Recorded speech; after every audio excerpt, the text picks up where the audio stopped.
So these are my poster screenshots, which I took whilst creating my poster. I created a new document in Photoshop CS3 and made it to A3 kind of settings.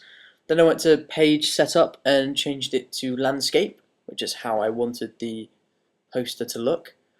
Then I have Jake here, taken from the film, and I use the selection tool to take out the background off him. And then I went and refined the edge and kind of smoothed it out to create a really surreal kind of masked, softened kind of effect. And there he is. I've taken him out of his background, and now I'm putting him on the A3 page, and I then scale him up, holding down the Shift tool to keep it into perspective.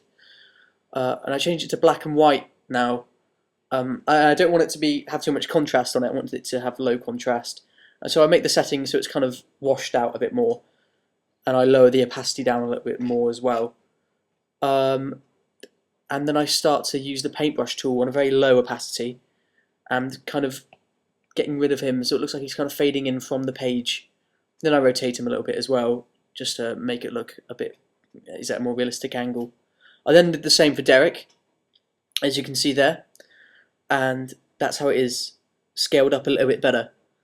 And I use more of the paintbrush tool to kind of wash him out and make it look like he's faded in.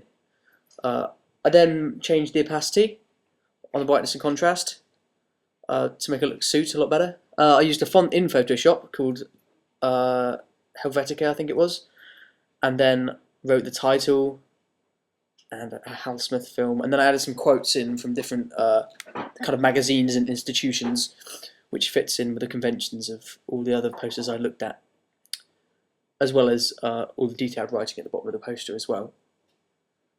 And I zoomed in and had to stretch the writing out to make it look like what you'd normally see on a film poster. I then added an age rating, which was 12A, and also added some stars to the quotes, as these magazines would give star reviews to independent films.